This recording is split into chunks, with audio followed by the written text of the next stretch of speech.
جس کا ازالہ خدا نے ضروری نہیں سمجھا، جب اس کے عقیدے رکھنے والے پر کوئی گناہ نہیں، جب یہ محض اجتہادی غلطی ہے، جب اس قسم کی خطائیں سابقہ انبیاء سے بھی ہوتی رہی، جب آپ کی غرض اس پر مباحثے کرنے کی نہیں، اور جب یہ ادنا سی بات ہے تو اس مسئلے پر بحث کرنے کی ضرورت و اہمیت باقی نہیں ہے۔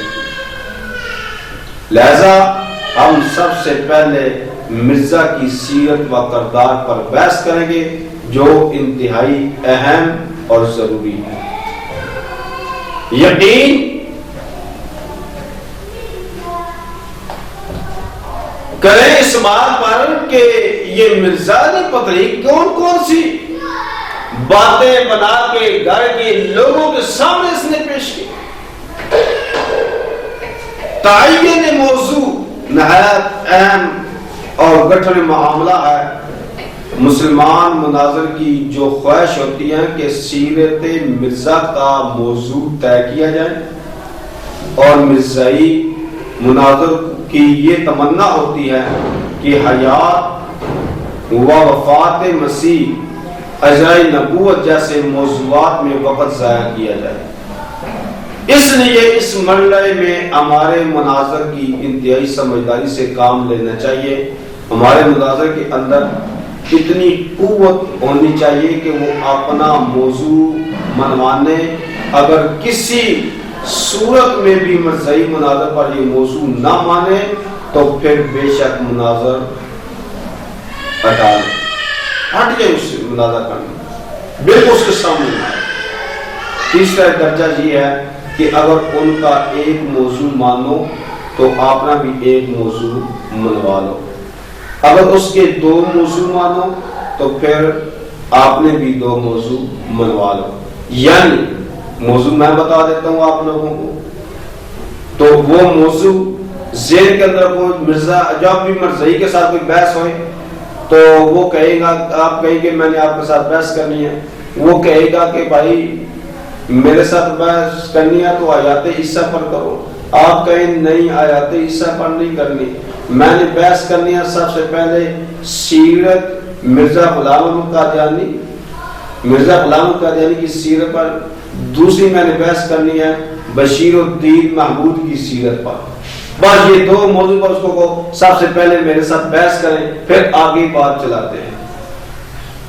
مرزائی حربہ، مرزائی مناظر موضوع طے ہونے سے پہلے ہی ہمارے مناظر کے سامنے چلاکی سے کوئی نہ کوئی آیت یا حدیث وفات مسیح پر بطور دلیل پیش کر دیتے ہیں، حالانکہ ابھی موضوع بحث طے ہی نہیں ہو چکا ہوتا، اور ہمارا مناظر جو ہے ان کی دلیل کو معمولی سمجھتے ہوئے اس کے جناب وہ پرکھے میں آ جاتا ہے، اور جناب یوں ہی خود بخود مرزائیوں کا من ماتا موضوع جو ہے، جو ان کا بنایا ہوا موضوع ہے، اس پر وفات مسیح شروع ہو جاتا ہے۔ اس لیے ہمارے مناظر کو چاہیے کہ جب تک موضوع طے نہ ہو جواب نہ دے، بلکہ یہی چلاکی اور یہی حربہ اس سے کرنا چاہیے کہ بات چیت کے دوران ہی مرزا کا کوئی جھوٹ، کوئی بدماشی وغیرہ انتہائی روب سے بیان کرنا چاہیے، اور اسی طرح دباؤ ان کے اوپر ڈالنا چاہیے کہ تمہارا نبی ایسا تھا، اگر ایسا نہ ہو تو گویا میں ہار گیا وغیرہ، یہ باتیں کرنا۔ تو اس طرح کرنے سے مرزائی مناظر جب اس کا جواب دے گا تو خود بخود سیرت مرزا کا موضوع شروع ہو جائے گا، اور میدان انشاءاللہ آپ لوگوں کی ہاتھ میں ہوگا، انشاءاللہ آپ لوگوں کے ہاتھ میں۔ ایک اہم نقطہ بتانے لگا ہوں، ایک اہم نقطہ، اگر کوئی شخص حضرت عیسیٰ علیہ السلام کو فوت شدہ مانے مگر مرزا کو نبی نہ مانے، تو مرزائیوں کے نزدیک وہ بھی کافر ہے۔ معلوم ہوا اصل مدار مرزا کی ذات ہے، اس لیے سب سے پہلے مرزا کی سیرت پر بحث ہونی چاہیے۔ اسی طرح اگر کوئی شخص عیسیٰ علیہ السلام کی وفات مانے اور نبوت کو بھی جاری مانے مگر مرزا کو نبی نہ مانے، تب بھی وہ مرزائیوں کے نزدیک مسلمان نہیں۔ معلوم ہوا کہ اصل مدار مرزا کی ذات ہے، اسی لیے سب سے پہلے مرزا کی ذات و سیرت پر بحث ہوگی، جیسا کہ بہائی فرقہ عیسیٰ علیہ السلام کی وفات کا بھی قائل ہے اور نبوت بھی جاری مانتا ہے، مگر مرزائیوں کے نزدیک وہ پھر بھی کافر ہے، کیونکہ وہ مرزا کو نبی نہیں مانتا۔ اس لیے معلوم ہوا کہ اصل بحث مرزا کی ذات ہے، اور اسی پر ہم بحث کرنا چاہتے بھی ہیں کہ مرزا کی سیرت کا جس ٹائم ہم بحث کریں گے، سامنے رکھیں گے نا، تو پھر پتہ چلے گا کہ بحث اصل کہاں جا رہی ہے، کہاں نہیں جا رہی ہے۔ تو حضرات گرامی قدر، جو یہ مرزا ہے اس کے جھوٹ میں نے 3 بتائے تھے آپ کو۔ یہ تھوڑا سا مرزے کے متعلق ان مرزائیوں کے ساتھ اگر بحث کرنی ہو تو میں نے آپ لوگوں کو بتایا ہے کہ کس طرح ان کے ساتھ بحث کرنی ہے، کس طرح ان کے ساتھ رویہ اختیار کرنا ہے۔ آؤ ہم اس کا جھوٹ نمبر 4 بتاتے ہیں۔ کل 3 جھوٹ بتائے تھے، آج 4تھا جھوٹ۔ مرزا غلام احمد قادیانی نے لکھا ہے، دیکھو تفسیر سنائی کہ اس میں بڑے زور سے ہمارے اس بیان کی تصدیق موجود ہے، اور اس میں یہ بھی لکھا ہے کہ ابو ہریرہ رضی اللہ تعالی عنہ کے نزدیک یہی معنی ہے، مگر صاحب تفسیر لکھتا ہے کہ ابو ہریرہ رضی اللہ تعالی عنہ فہم قرآن میں ناقص ہے اور اس کی روایت پر محدثین کو اعتراض ہے۔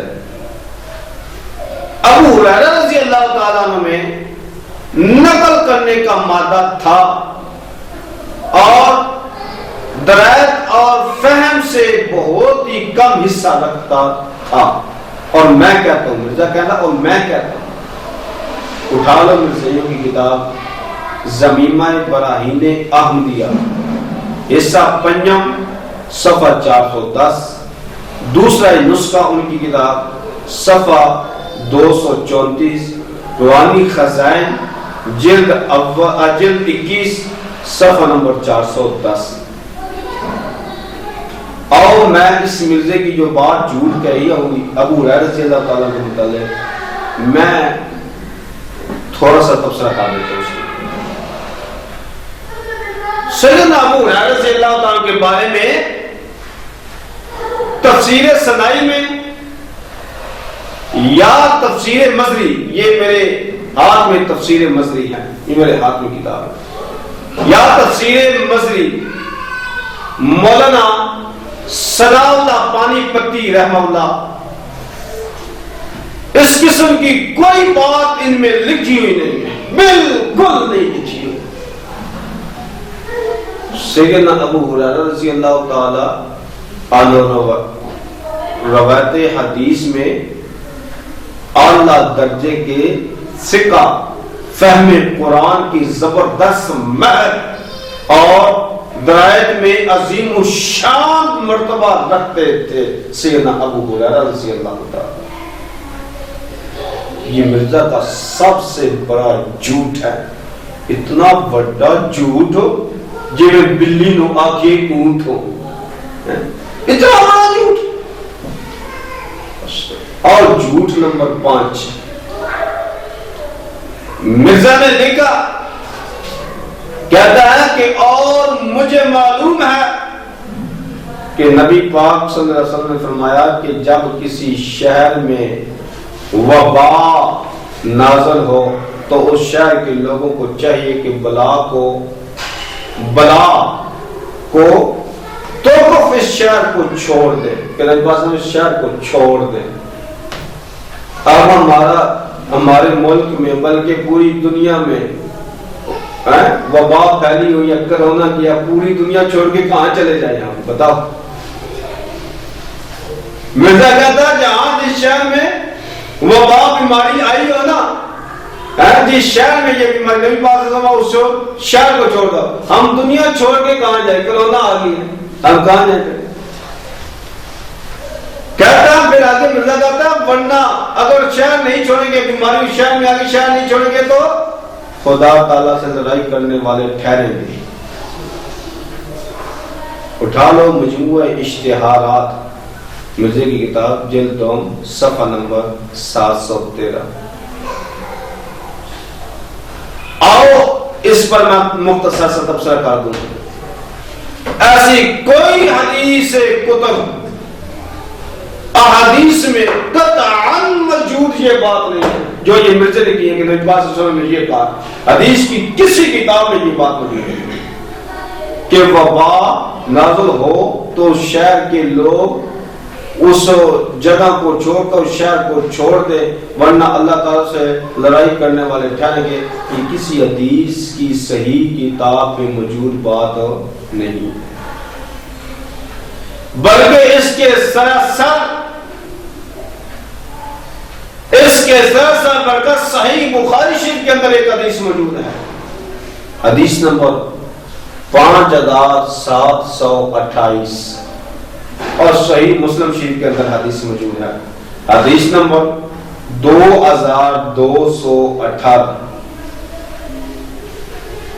فرمایا گیا کہ اگر تم کسی زمین میں طاعون کے بارے میں سنو تو وہاں نہ جاؤ، اور اگر تمہارے علاقے میں طاعون آ جائے تو اس علاقے سے باہر نہ نکلو۔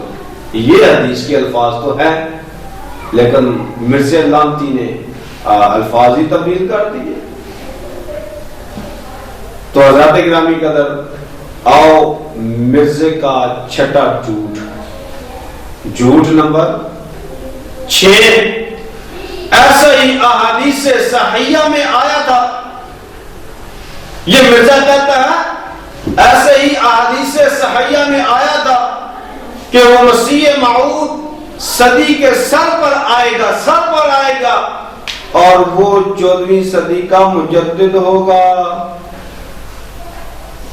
اٹھا لو مرزے کی کتاب زمین براہین احمدیہ حصہ 5 صفحہ نمبر 359، دوسرا نسخہ صفحہ 188، روحانی خزائن جلد 21 صفحہ نمبر 359۔ اور مختصر سا تبصرہ اس پر سن یہ جو اس نے بات مرزا نے کی، ان الفاظ یا اس مفہوم کی ایک صحیح حدیث بھی روئے زمین میں موجود نہیں ہے جو اس نے یہ بات کی۔ آؤ جھوٹ نمبر 7، مرزا قادیانی لکھتا ہے،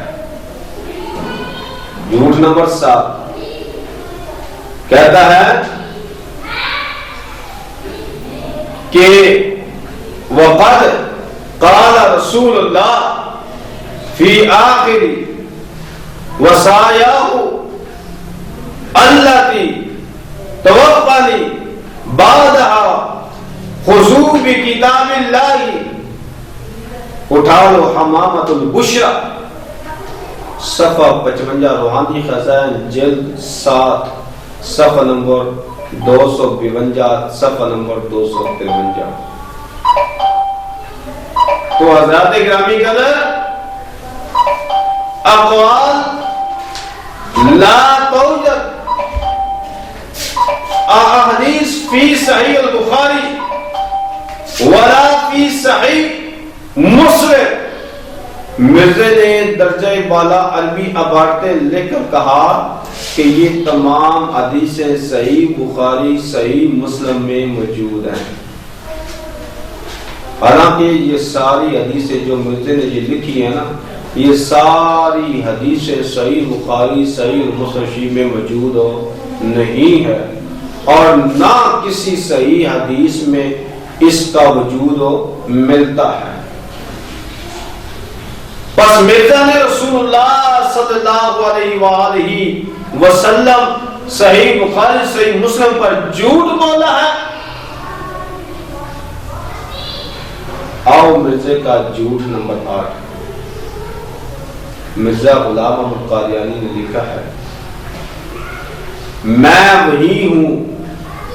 مرزا کہتا ہے میں وہی ہوں جس کے وقت میں اونٹ بیکار ہو گئے اور پیش گوئی آیت کریمہ سے وہ دیتا ہے. کہتا ہے وَإِذَا الْإِشَارُ أُطِّلَتْ. کہتا ہے میں وہی ہوں جس کے وقت میں اونٹ بیکار ہو گئے اور پیش گوئی دے رہا ہے وَإِذَا الْعِشَارُ عُطِّلَتْ، پوری ہوئی. نزول مسیح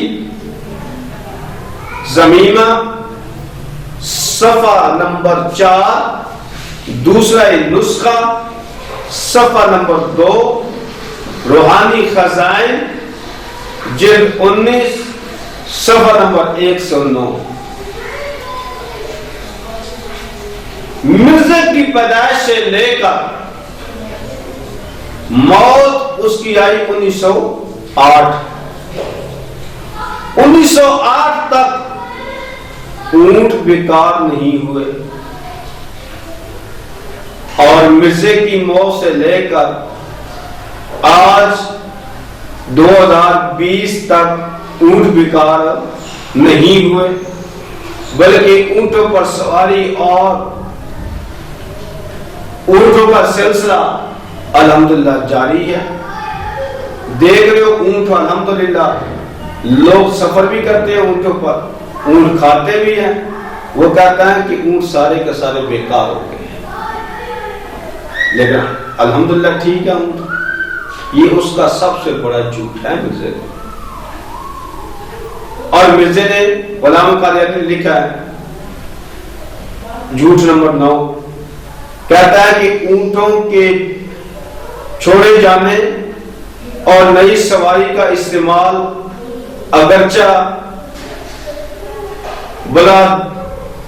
اس بلاد اسلامیہ میں تقریباً 100 برس سے عمل میں آ رہا ہے، لیکن یہ پیشگوئی اب خاص طور پر مکہ معظمہ اور مدینہ منورہ کی ریل تیار ہونے سے پوری ہو جائے گی، کیونکہ وہ ریل جو دمشق سے شروع ہو کر مدینہ میں آئے گی وہی مکہ معظمہ میں آئے گی، اور امید ہے کہ بہت جلد اور صرف چند سال تک یہ کام تمام ہو جائے گا. تب وہ اونٹ جو 1300 برس سے حاجیوں کو لے کر مکہ سے مدینہ کی طرف جاتے تھے یک طرفہ بیکار ہو جائیں گے. تحفہ گوریا صفحہ 108 اور 109، دوسرا نسخہ صفحہ نمبر 46، روحانی خزائن جلد 17 صفحہ نمبر 194 اور 195. حضرات، مرزا نے مزید کہا کہ ان قریب وہ وقت آتا ہے، بلکہ بہت نزدیک ہے، جبکہ مکہ اور مدینہ کے درمیان ریل جاری کر دی جائے گی. وہ ریل جو ہوگی نا وہ تمام اونٹوں کو بیکار کر دے گی، سارے اونٹ بیکار ہو جائیں گے، وہ سواری نہیں ہوگی. وہ 1300 برس سے یہ سفر مبارک کرتے تھے. اٹھا لو تذکرۃ الشہادتین کتاب صفحہ 36، دوسرا نسخہ صفحہ 34، روحانی خزائن جلد 20 صفحہ نمبر 36. یہ کہتا کہ مدینہ طیبہ اور مکہ معظمہ کے درمیان ریل چلے گی، مرزا غلام احمد کا سری تن، یہ بہت ہی بڑا جھوٹ ہے۔ اس کی زندگی اور موت سے لے کر مکے اور مدینے کے درمیان ریل نہیں چلی اور نہ کوئی پٹری بھی پڑی، ریل تو چلی، وہ پٹری کی لائن بھی نہیں چلی اس کی زندگی کی۔ تو جھوٹ نمبر 10 مرزا نے لکھا ہے کہ جیسا کہ حضرت محمد مصطفیٰ صلی اللہ علیہ وسلم روحانی اور ربانی علماء کے لیے یہ خوشخبری فرما گئے ہیں کہ علماء امتی کان نبیہ بنی اسرائیل۔ اٹھا لو دوسرا نسخہ صفحہ نمبر 258 اور 259، روحانی خزائن جلد 3 صفحہ نمبر 203۔ مزید دیکھیں روحانی خزائن جلد 6 صفحہ نمبر 323۔ یہ کوئی حدیث نہیں بلکہ بالکل بے اصل اور بے سند جملہ ہے مرزا غلام احمد قادیانی کا۔ یہ دیکھیں سلسلہ احادیث صحیحہ پہلی جلد صفحہ نمبر 480، حدیث نمبر 466 کہ مرزا نے یہ بات جھوٹ بولا ہے، حتیٰ کہ جو صحیح حدیث ہے وہ ہے العلماء ورثۃ الانبیاء۔ تو مرزا نے کہا علماء امتی کا نبیًا بنی اسرائیل، اتنا بڑا جھوٹ۔ اللہ محفوظ فرمائے۔ جھوٹ نمبر 11 مرزا غلام قادیانی نے لکھا واضح ہو کہ اس آیت کریمہ سے وہ حدیث مطابق ہے جو پیغمبر خدا حضرت محمد مصطفیٰ صلی اللہ علیہ وسلم فرماتے ہیں من لم یعرف امام زمانہ فقد مات میتتہ الجاہلیہ۔ جس شخص نے اپنے زمانے کے امام کو شناخت نہ کیا وہ جاہلیت کی موت پر مر گیا۔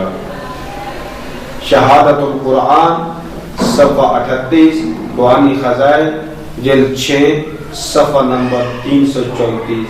ان الفاظ کے ساتھ کوئی حدیث اہل سنت کی کسی حدیث کی کتاب میں باسند موجود نہیں ہے جو یہ مرزا نے پیش کی۔ صحیح حدیث باسند موجود نہیں ہے، یہ شیعوں کی بالکل بھی اصل روایت ہے۔ دیکھیے سلسلہ الاحادیث ضعیفہ علامہ البانی رحمہ اللہ فرمایا پہلی جلد میں صفحہ نمبر 354 حدیث نمبر 350 سے لے کے 355 تک یہ ساری مسلسل اسی طرح اس کی جو مرزا نے حدیث بیان کی ہے اس کی ترتیب کے بارے میں یہ رافضیوں کی کتاب اصول کافی جلد اول صفحہ نمبر 377 میں ایک روایت رافضیوں کی سند کے ساتھ امام ابو عبداللہ جعفر بن محمد صادق رحمہ اللہ سے مروی جو منقطع ہونے کی وجہ سے مردود ہے۔ حضرات گرامی قدر، آج کا یہ ہمارا سبق بس اتنا ہی ہے۔ اسی بات پر میں اپنی بات کو ختم کرتا ہوں۔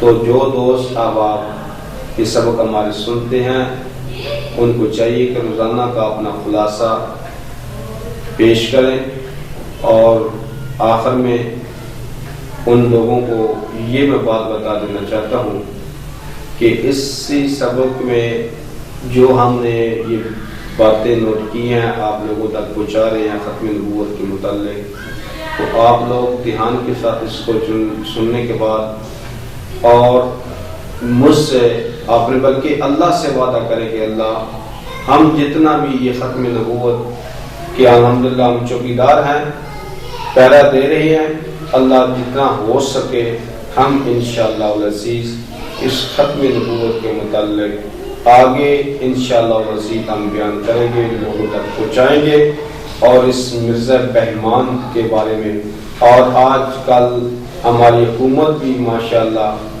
اسی میں مبتلا ہے، مرزائیوں کو آگے لے کے آ رہی ہے، مرزائیوں کو جناب وہ بڑے بڑے عہدے دے رہی ہیں اور اس کو حکومت کا حصہ بنا رہی ہے، ان کو ووٹ ڈلوا رہی ہیں، لیکن ہم سب انشاءاللہ اس کی تردید کرتے ہیں کہ یہ بالکل نہیں ہونا چاہیے، یہ غلط ہے، وہ کافر ہیں، غیر مسلم ہیں، انہوں نے نبی پاک صلی اللہ علیہ وسلم کی نبوت پر ڈاکہ مارا ہوا ہے، تو ہم اس چوروں کو، ڈاکوؤں کو، لٹیروں کو انشاءاللہ جڑ سے ختم کریں گے۔ اللہ ہم کو، اللہ ہمارا حامی ناصر ہو، اللہ ہم سب کو قرآن و حدیث کے مطابق زندگی گزارنے کی توفیق نصیب فرمائے۔ وآخر دعوانا ان الحمدللہ۔